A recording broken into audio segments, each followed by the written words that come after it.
Bonjour, je suis heureux de vous retrouver dans cette troisième leçon du troisième chapitre où nous abordons la modélisation des éléments de type panneau. Dans cette leçon, nous allons voir comment modéliser le plancher, le voile et les escaliers. Cette leçon s'inscrit dans la suite de la leçon précédente où nous avons modélisé tous les éléments de type barre.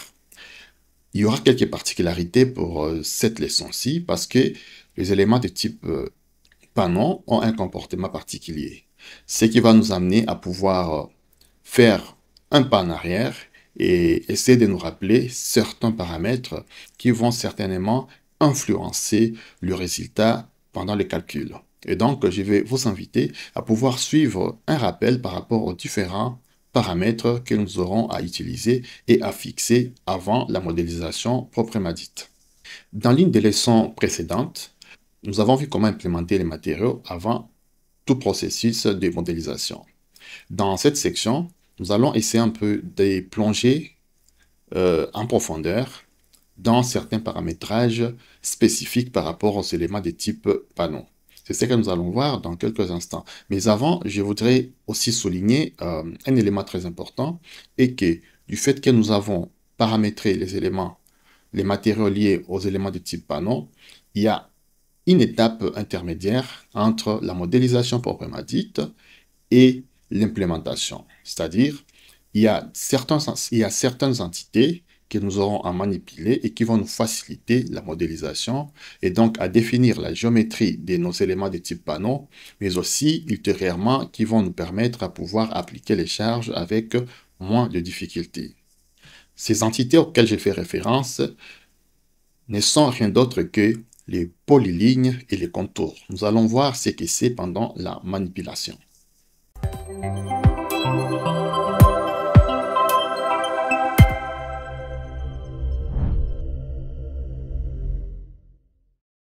Voilà. Voyons maintenant paramètre après paramètre.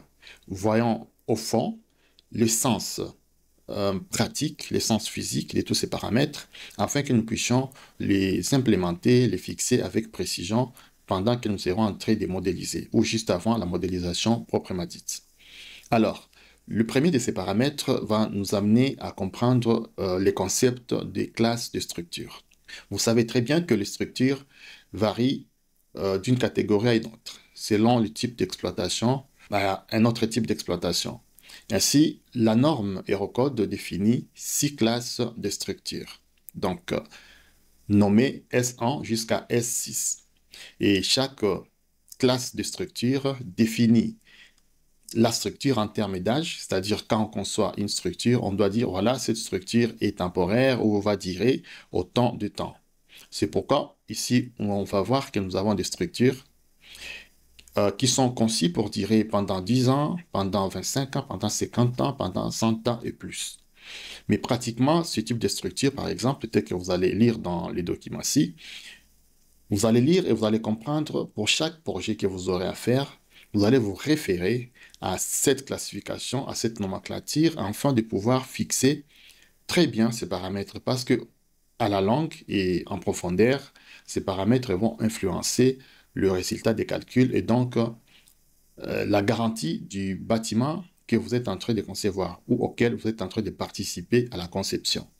Pour notre cas, nous sommes en train d'étudier la structure d'un bâtiment à usage professionnel. Et donc, partant de cette classification, nous serons bien évidemment au niveau de la classe S3. Alors, un autre critère est qu'on peut classer un bâtiment selon les milieux auxquels il est exposé. C'est-à-dire, si un bâtiment est exposé dans un milieu, disons, acide, dans un milieu exposé à l'eau ou dans tout autre milieu, on aura à classifier donc ces bâtiments selon ces critères-là. Alors, selon Eurocode 2, la norme que nous allons utiliser dans cette formation, on définit 6 classes d'exposition en fonction de l'environnement. Et partant de cette classe ici, comme j'ai fait ici la synthèse, mais vous pouvez trouver plus d'explication dans la littérature, et particulièrement, par exemple, dans les documents que je vous avais présentés au début de cette formation, précis de structure, de génie civil. Vous verrez, il y a des explications concernant toutes ces classes ici. Donc, partant de la classe X0 jusqu'à la classe de la série XA, donc XA1 jusqu'à XA3.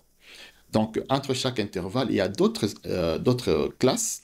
Et ces classes, en lisant bien les différentes descriptions, explications, nous serons en mesure de pouvoir dire, voilà, notre projet, notre structure se trouve dans telle classe d'exposition.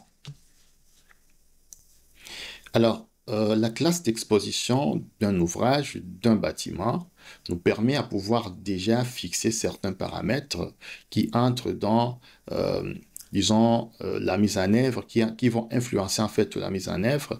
Et ici, c'est particulièrement par rapport à l'enrobage. Ce classement ici d'exposition va nous permettre de définir l'enrobage minimal que nous pouvons avoir pour les éléments de structure selon les milliers d'expositions auxquelles les bâtiments se trouvent.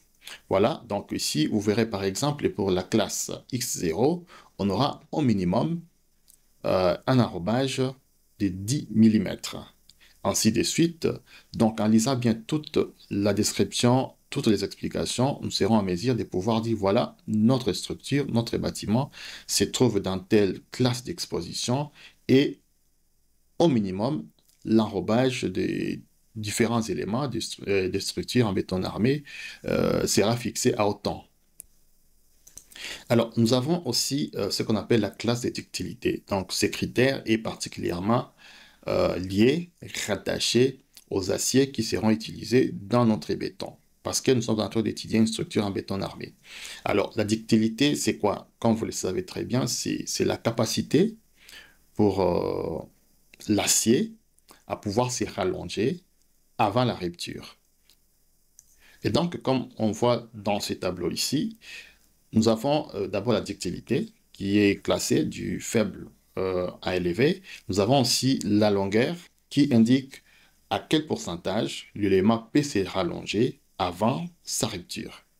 Et de l'autre côté ici, dans la dernière colonne, usage typique, nous pouvons, sur base de ces informations, situer notre écart, notre structure, savoir, voilà, la classe de ductilité pour les aciers qu'on va utiliser, vu l'exploitation, vu les milieux où nous sommes en train de travailler, sera fixée à, par exemple, à la classe A, la classe B ou la classe C. Un autre critère important qui influence la garantie, la résistance, la stabilité de notre structure, c'est la classe du ciment. Selon Eurocode, nous avons 3 classes. Nous avons la classe R, la classe N et la classe S. Voilà. Et bien voilà, nous venons de passer en revue tous les critères, tous les paramètres que nous aurons à fixer pendant les différentes manipulations. Et donc, je vous invite à pouvoir ouvrir les fichiers robots RTD que je vous ai mis dans les ressources afin que nous puissions manipuler tous ensemble.